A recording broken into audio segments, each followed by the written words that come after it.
All right, good morning and welcome to our channel, Prince's Seat. We thank the Lord for life and His mercies that endures forever in our lives. And today it's another wonderful day. We just bless His name because He has been good and favorable to us. Today is the 29th of August 2025, and just have just a couple days more to the end of this month, and I will be delving into some serious issues this morning that has to do with some disbursement update, clearing informations, and setting the record straight. Then I'm also going to be using some pictorial demonstration, and we'll be having some adverts possibly in between. Some pictorial demonstrations also help us to understand certain information a little bit clearly, so that please just adjust yourself and make sure that you listen to this submission to the end. It's going to really be very much informative for every one of us. Now, we understand that in recent times, there has been a lot of misinformation circulating about the UAAG disbursement process, the role of stakeholders, and the state of funds that is meant for beneficiaries. Now, it's very much important to set the record straight and also clarify these processes and reassure everyone who is involved that your data and your entitlement remain very much intact. So, first and foremost, understanding the disbursement structure, we need to get this very much understood so that we don't mix up issues. If you have to understand the structure of disbursement to avoid confusion, it's important to understand how the disbursement framework works. In other words, there are clear rules that is assigned to each body that is involved. For instance, as you could see right on your screen, just look at what you are seeing there, the flowchart, the IMF, it goes down straight to deals with it directly with the stakeholders only. Then the stakeholders now interfaces between the IMF and the NGOs. You could see the drop down. Then the NGOs now deals directly with the beneficiaries. I think that is clear enough. Now, this structure ensures that there is proper coordination, proper accountability, and a proper transparency between these organs. Now, importantly, IMF cannot directly remove any beneficiary's data. Their role is strictly at the stakeholders level. However, if there are issues with some ledger preparations or allocation irregularities, the IMF reserves the right to remove a stakeholder's data entirely. And once a stakeholder is removed, it directly affects the NGOs and the beneficiaries that are under the stakeholders, which is why adherence to guidelines and rules is so critical so that you don't fall off the edge. Now, secondly, the ledger, preparing the ledger guidelines also helps us to understand who makes it through to the end.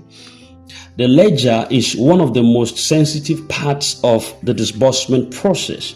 In other words, every name, every allocations, and every entry must meet strict requirements to ensure that there is fairness and also compliance with budgeting standards. That is to say that failure to follow these rules can lead to removal of an entry. In other words, an NGO or even a stakeholder entirely from the scheme. And the rules is very much important. As you could see, the distribution of the ledger frameworks right on your screen. Ledgers, they are supposed to be limited names per ledger. Ledgers are budgeted and allocated based on specific capacity. In other words, only a certain number of beneficiaries can be on a single ledger. And that's to say that if a ledger has too many names, it raises a red flag and it risks disqualification forthwith. Then, if you have an unapproved ledger names, each ledger must be tied to an approved budget. That is to say that if a ledger name is not officially approved or documented in the budget, it would be excluded from the budget. Then, if you have repetitive names There are cases where an individual duplicates their name in multiple times on the same ledger, and definitely should expect what would happen to that. It will be strictly flagged. Such undiplomatic repetition will lead to an automatic removal and exclusion from that ledger. Then we have the excision, like some ledgers who exceed, the normal protocol quotas or allocations. That is to say that each ledger has a specific allocation quota limit, and if the ledger surpasses the approved budget, then it will be disqualified or corrected before final approval. Then we also have the poorly prepared ledgers, which if a ledger is lacking some adequate details or missing necessary documentation, it cannot be processed. So every beneficiary's information must be accurate, it must be verifiable, and it must be properly formatted. I'll be with you. Let's go on a little break and just for a little advert. I'll be with you shortly and in a moment. Don't go anywhere. We'll be right back. All right, as you could have just right on your screen right now, we have an advert, a workshop that is coming up from the coordinator, Sophia Ogu. And it's a Sophia School of Speech, is a premium speech and communication coaching brand that is dedicated to helping professionals, entrepreneurs, and leaders that masters the art of speaking with confidence. You could master the art of speaking with confidence, with clarity, and also influence. Now, this coming September in Abuja, they will be hosting the Standout Public Speaking Breakfast Business Workshop. It is actually an exclusive gathering that is designed for ambitious minds who want to transform their voice into profit. So you could join them for a power-packed session where you're going to learn practical techniques to elevate your public speaking skills, connect also with like-minded professionals, and network over a luxurious 3-course continental breakfast. Now, the workshop coordinators was said earlier is Sophia Ogu, and just as you see the number on the screen, you could contact them for further briefings. 070-4609-6505. Once again, 070-4609-6505. Or in case you have other adverts also that you want us to partner with you on or to air them just right on this platform, you could contact Princess Team and Management. Thank you very much.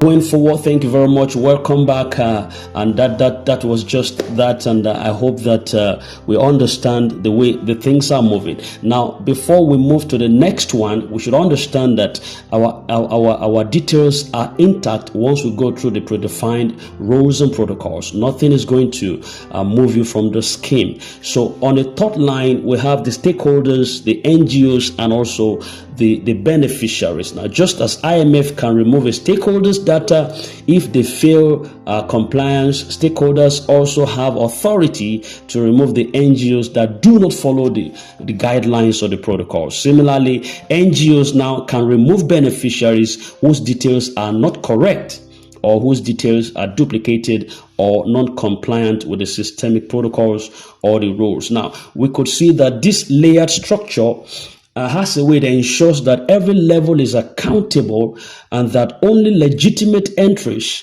are approved for disbursement. So one of the key concerns that is raised by a lot of subscribers is whether their data is safe. Now, let us categorically state this, that your data is intact. Your data is safe.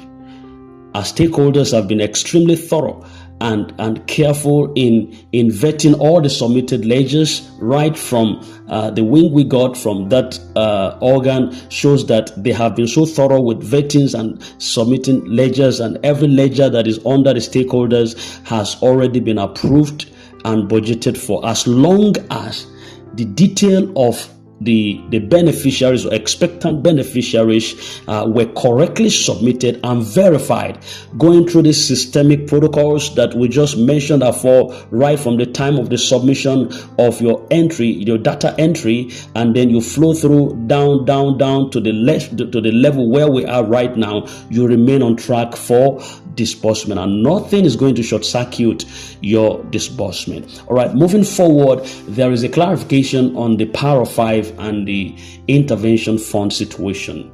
There has been confusion in recent times. If you possibly listen to us right on this platform, we raised up the issue of the Power of Five and the intervention fund that was going so silent about the people after there's a lot of investment that have been put into that scheme.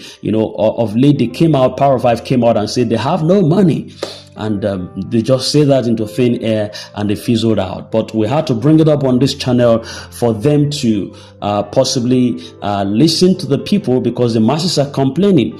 So there have been confusion regarding the Power of Five and the intervention funds. But currently, we got wind that the case of who will handle disbursement for these funds is still in the court. And a final resolution is expected by September. This is the end of August. We're just entering into September right now. So until then, it is expected that patience is required, as no disbursement can be made without legal clearance. Now, I want to address also the misinformation about the UAAG funds. Now, recently, it was posted, I think yesterday or so, on this platform, where an influencer claimed that UAAG has no funds to disburse, and that AGPGN is directly involved in the grants. Now, this narrative is completely misleading. Here to say the fact. It is completely misleading. UAAG has full access to funds that is meant for beneficiaries. For the records, you need to know that only Apostle Ken remains the sole signatory on the mandate for this grant disbursement. So AGPGN has nothing to do with the UAAG funds. Now, you have to understand that what AGPGN manages are palliatives. And this palliative is what separates them from the UAAG grant. These palliatives are smaller, and they are short-term relief funds for government-approved programs, and they are not connected at all to the UAAG disbursement in any way. But if the government decides to distribute palliatives to 2.2 million Nigerians through AGPGN, it has nothing to do with your UAAG funds. So please disregard, cut off completely any claim suggesting otherwise, that UAAG has no fund to disburse. That is completely misleading. UAAG has funds to disburse. The sole management and the mandate holder for UAAG, who is to disburse the UAS fund, is the UAAG. It has nothing to do with the palliative of AGPGN. Now, what is the state of UAAG funds currently? We want to emphasize this very clearly. Now, UAAG funds are intact and very much secured. So as long as you are a verified subscriber to the UAAG program, your allocation is preserved. In other words, there is no shortage of funds, and there's no cancellation of your entitlements as long as you are a verified subscriber. So what do you need to do? You need not to worry. Just stay calm and be patient. Disbursement is a legal and procedural process. So you have to, as a matter of fact, and as a person, you have to disregard unverified information. Do not rely on influencers or social media rumors. Don't do that. If your NGO requested additional information, provide it immediately, but ensure that you go through the right proper channel. Trust the process. The stakeholders and the UAG team are working tirelessly to ensure there is smooth execution of all these protocols. Now, from all the information that is available at our reach and the activities ongoing behind the scenes, the road ahead of us, it is clear that disbursement is closer than ever. We understand the long wait. Sure, and the frustrations too. We do understand. A lot of people have endured. However, every sign indicates that we will soon celebrate together. Yes. So on the final reassurance, your data is safe. UAAG funds are secured. Apostle Ken remains fully in charge of the disbursement mandate. Now listen to this. AGPGN has no control over UAAG grants. UAAG grant is solely a UAS funds to be disbursed by donor-bound funds. It is not palliative. It is grant. Court processes are ongoing, and the final resolutions will clear the path for smooth disbursement when it comes to the intervention funds and the power of 5. We thank God for giving us the strength to hold on till now.